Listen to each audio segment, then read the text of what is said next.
Are you ready for the big shift? It's happening May 25th when Jupiter makes its move into Gemini.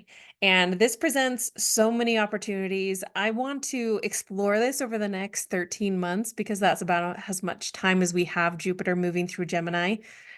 So I won't all throw it at you right now, but I do want to give you a high level overview of what to expect as Jupiter moves through Gemini and a little bit of a peek into the retrograde that it would present to us later this year, as well as some things to consider when it comes to how to utilize this energy as it moves through this important sign, this relational sign, this intellectual sign of Gemini. So let's begin. I have a few things to examine together. All right.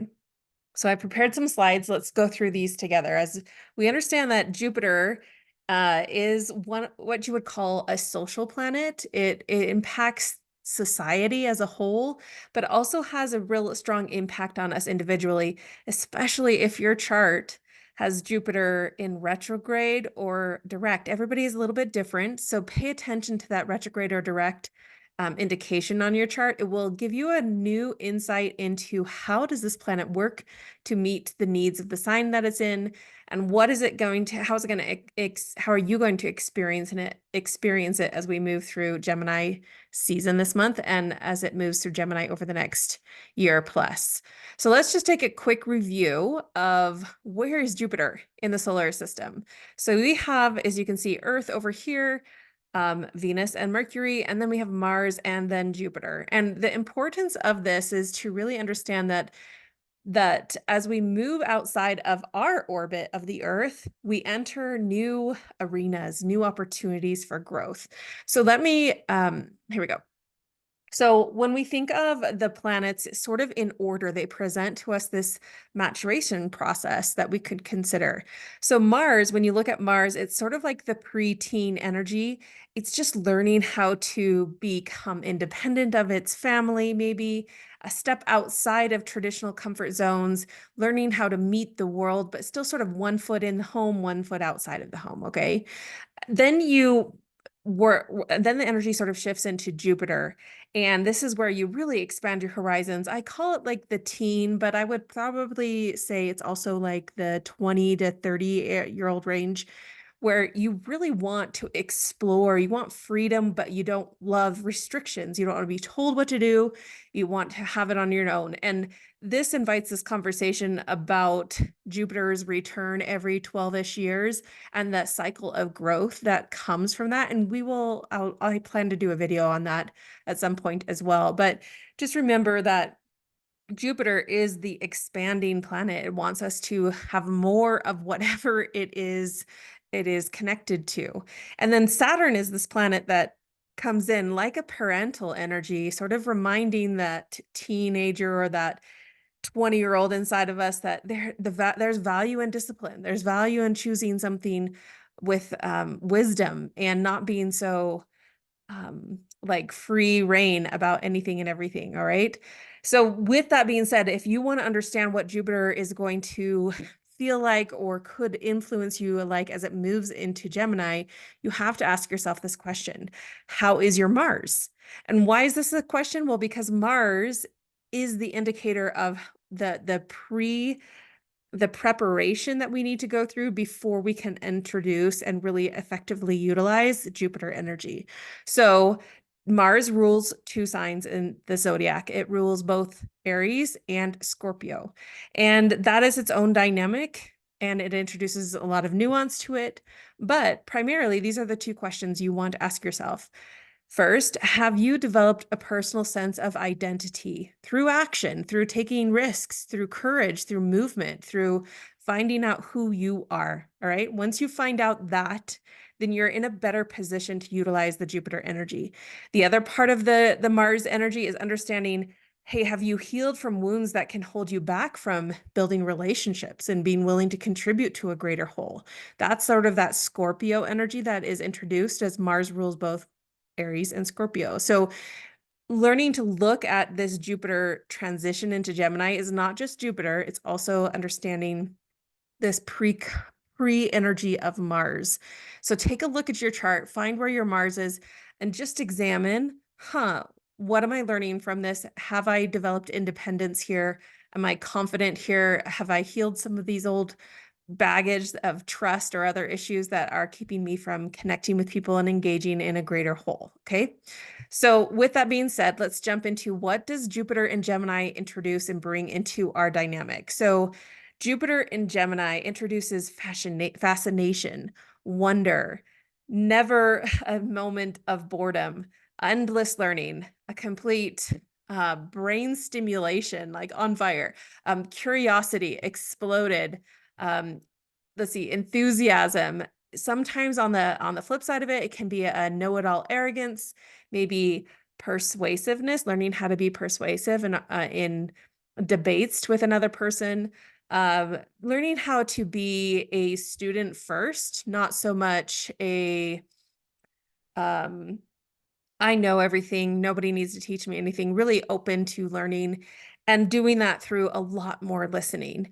The other thing that I would add to Gemini energy is the importance of learning how to connect with our inner child, our inner creativity.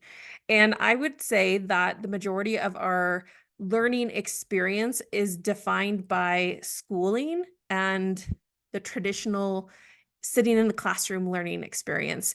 And Jupiter and Gemini might throw all of that out of the window as people need to learn how to actually learn without maybe so much structure, learn for the sake of learning, for curiosity, for excitement.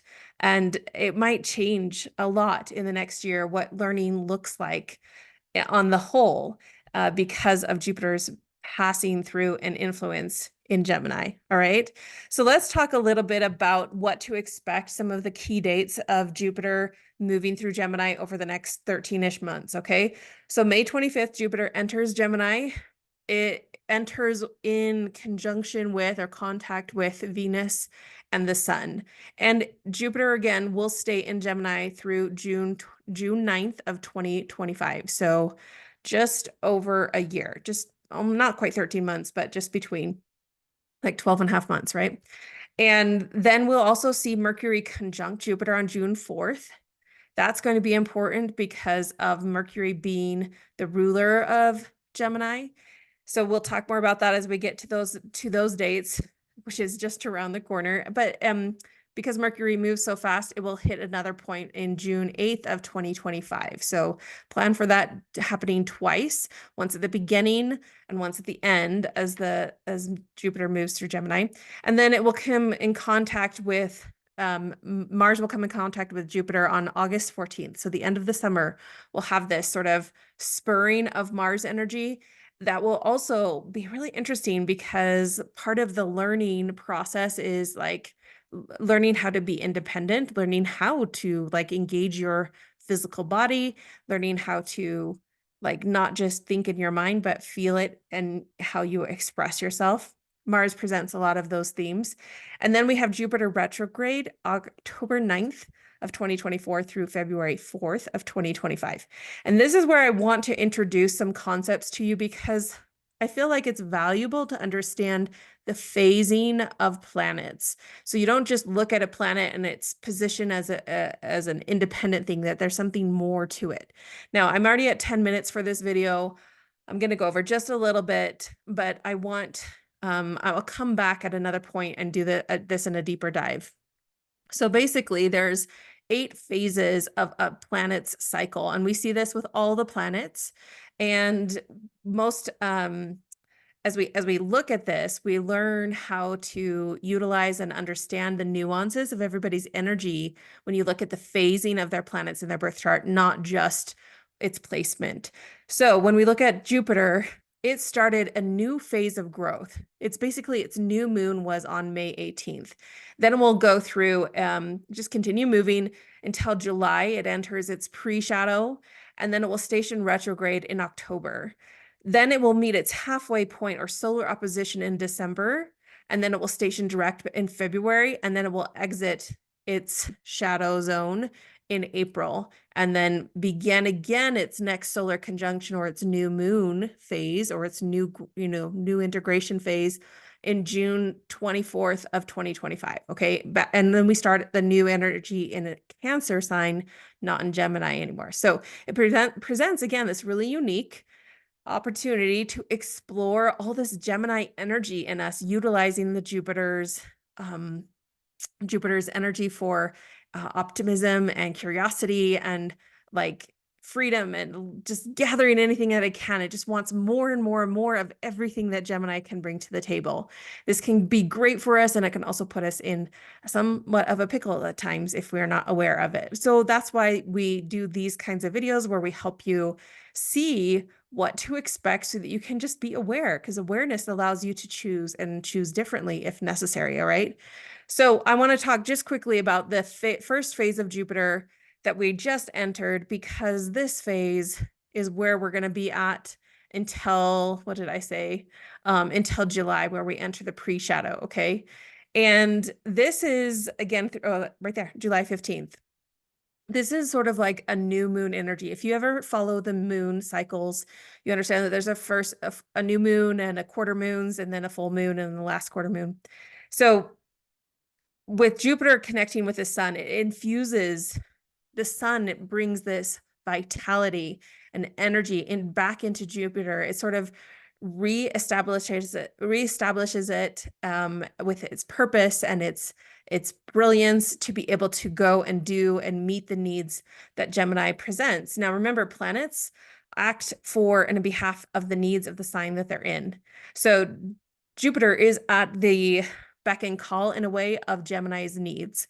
And so that means we're going to have more of what Gemini needs: more discovery, more motivation, more courage, more experiences, new knowledge, instinctive action, spontaneous energy, dramatic energy, like more of all those things. That's sort of the new moon part of it, as well as the Gemini part of it and the Jupiter part of it. So you can see how like that newness, that enthusiasm, that fresh start all come through this phase. And so as we go into May, June, July, so the next 2 months, you have sort of this exploring excitement energy.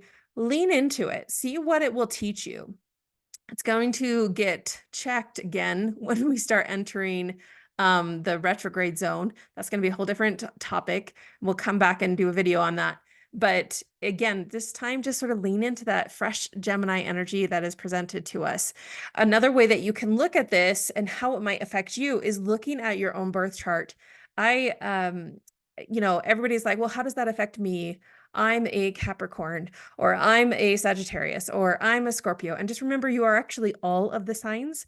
It just is different in how the aspect that is created through this energy as Jupiter moves through Gemini.